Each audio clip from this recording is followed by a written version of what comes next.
Well, first off, I'd like to thank our fans. I thought our fans turned out and had a great impact on the game. I mean, I felt like we had a majority in the stadium. Obviously, we didn't play very well, but tremendous audience, great support from them, great atmosphere. I mean, I told our kids there's no better atmosphere to play in the country than the SEC championship.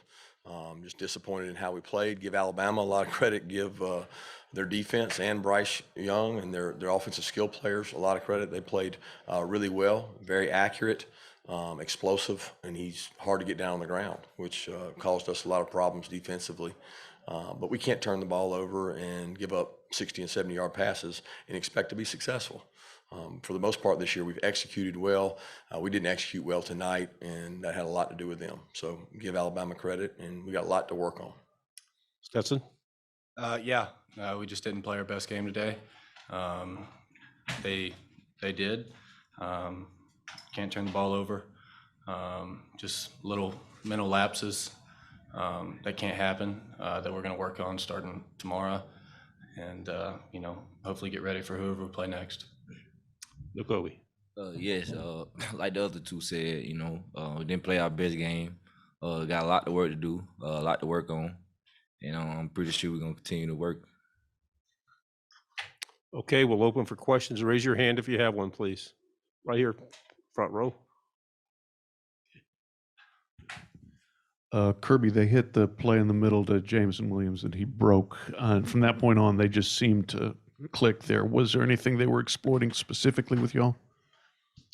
Well, they're explosive wideouts and a really good quarterback. We changed the coverage up, and we had a couple busts. We had a bust on that play specifically where we left the guy, wide open. It wasn't anything they did different, same route they ran on Auburn, but we played it a different way and didn't play it correctly. Gave a play up there, but it was more than that play. Obviously, they hit us several times man to man. They hit us several times zone. I think you've got to affect their quarterback. You got to get to him and finish, and he's so good at avoiding rush that he buys time with his mobility to make plays downfield, and give him a lot of credit. He did a tremendous job. Second row right here. Yes, for Kirby and Stetson. I think 4 drives in the red zone tonight, only 10 points. Why do you think you guys struggled there in that area of the field? Yeah, they did a good job stopping us twice, and then one of them we went for it, where we probably could have got points, but at that point I felt like we needed touchdowns, not field goals. And I'll let Stetson answer as well. Yeah, well, I mean, can't throw a pick down there. The one where they went all out zero, clock was running down, didn't have time. Tried to whenever we went for it on 4th down, tried to scramble and make a play. It didn't happen. And then I just got to finish it. I mean, we had opportunities. Like I said, we were moving it. We were driving the ball all 4 times, and just can't throw picks. Got to execute better. Front row right here. Yeah, Kirby, why do you feel like they had so much success through the year so consistently when we haven't seen that happen to you guys this year? Well, I think the quarterback had a lot to do with that. Obviously they have 2 exceptional skill players outside, really talented tight end, but I would say the quarterback buying time. We called a lot of the same calls we called the other games. We didn't get home or finish on the quarterback, and he was elite at getting the ball to the playmakers. I mean, he knew where to go with the ball. He keeps his eyes downfield with the rush, where a lot of quarterbacks wouldn't do that. They look at the rush and they start trying to run away from the rush, and we could run them down. But tonight he did a tremendous job. He was mobile and made a lot of plays. Toward the back of the room. Hey there, this is for Nakobe and Coach Smart. Was really kind of wondering about how you were planning on going into this game, and just with the dynamic passing combo of Bryce Young and Jameson Williams. I don't think you've probably faced that kind of duo all year long. So, what makes them so difficult to defend? And, obviously you've seen some explosive quarterbacks and some great receivers this year, but, was there any way that you try to prepare for this going into this game? Go ahead first, Kobe. Oh well, yeah, we of course we prepare like every week, every other week. We took it in stride. Tried to trust the coaches, trust the plan and everything. They got great players. They made great plays. We just didn't play our best game today. Yeah, I would reiterate what he said. I mean, we actually went into this game all week. We didn't even, we didn't work on run much, because we didn't feel like with the backs it was coming. It was going to be a pass game, and felt like we get a lot of empty, which we did. And I really feel good about the things we worked on, but our ability to execute them. And we had 2 or 3 third downs where we have a bust and cut a guy loose, and we hadn't done that all year. I mean, when you're in man coverage and you cut a guy loose, it's not typical of us. Now they may beat you. They beat us on several man coverages, and I can take that. But when you cut a guy loose, you can't do that. And you got to get off. When you get these guys in third down, you got to get off the field. Third row on the end. For Kirby and Nakobe or even Stetson, after a 12-0 regular season, to have a performance like this, what does it do to the psyche heading into your next game and the damage it just does to that? Oh no, it didn't do any damage. No, what it did is reinvigorated our energy. It recenters you, right? I mean, I think one of their greatest thing is when they lost their game against Texas A&M, they were garner some focus and some attention. I mean, to me, that's an opportunity for a wake-up call, if anything. Unfortunate that it comes in a setting like this. But I mean, they're a really good football team, okay? And the narrative out there was, well, they just went at Auburn and they really struggled. And some of the sacks they gave up, their tackler didn't even get out of his stance. The crowd noise was a major impact there. Auburn played man most of the down, almost every single play, and they won a lot of their battles that we didn't win tonight. But we knew the narrative coming in, these guys can throw the ball, and they got a really good quarterback. And they gave him an opportunity to make plays, and he made a lot of really good plays along with their wideouts. We'll go in the second row, and then we'll go to the front row here. Go ahead. Obviously, you have the college football playoff announcement tomorrow afternoon. Even after this performance, with what you guys have shown this season, do you guys still think you are one of the 4 best teams in college football? That's not for us to determine that. You know what I mean? Certainly, I feel like we are, but that's not it's not our job to determine that. It's the committee's. Here, front row. What was the biggest challenge in facing Bryce? And then defensively that you had to go against Stetson, what was the biggest challenge for you?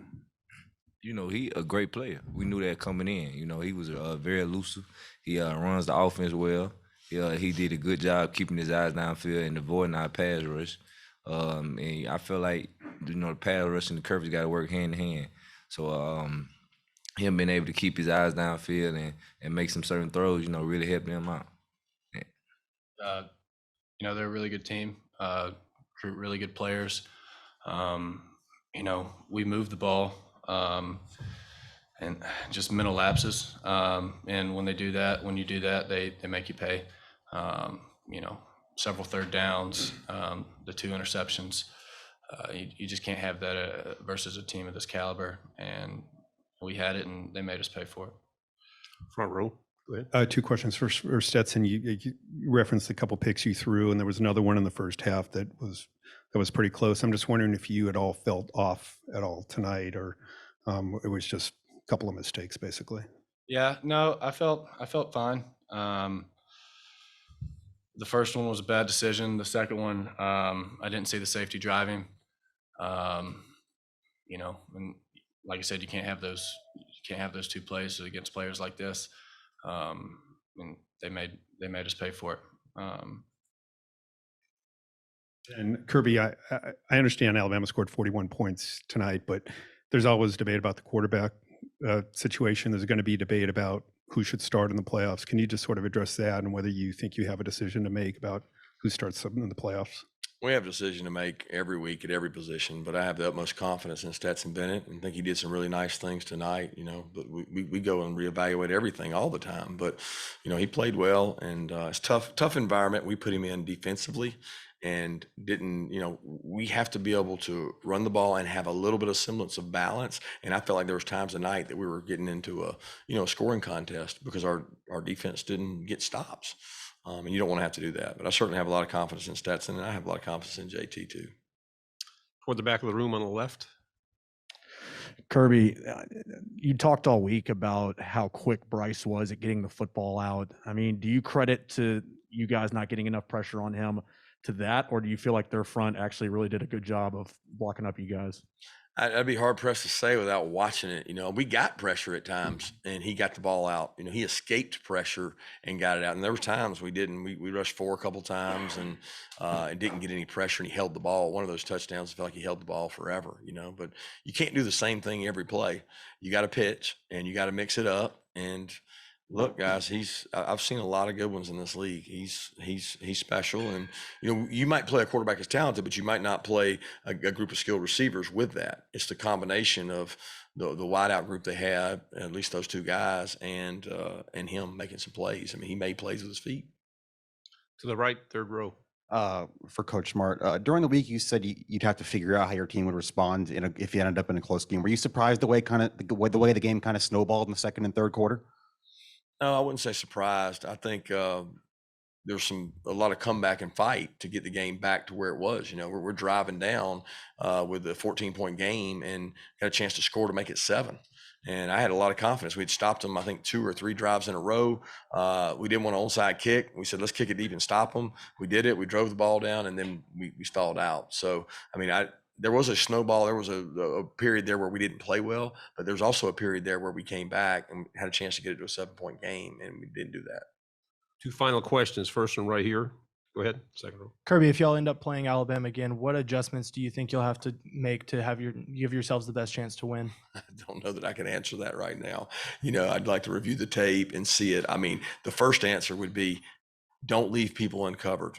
You know what I mean? Like that's the first objective. Let's cover them and then try to win some one-on-ones and get balls down. Because look, now they're gonna throw incomplete balls. They're really good at doing that. So you've got to, at the end of the day, you have to put a body on a body and cover them. And some of the plays we gave were gifts.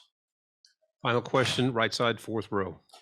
Kirby, after a loss like this, what's the first thing you tell your team? I love them, and I appreciate them. And the outside noise begins now. We've heard it before, but these guys are so solid. We got such great leaders in there. I didn't have to say a lot in there because the leaders spoke up and talked about what they wanted and how they wanted the next couple weeks to go. And I think when you've got that, you've built the right kind of kids.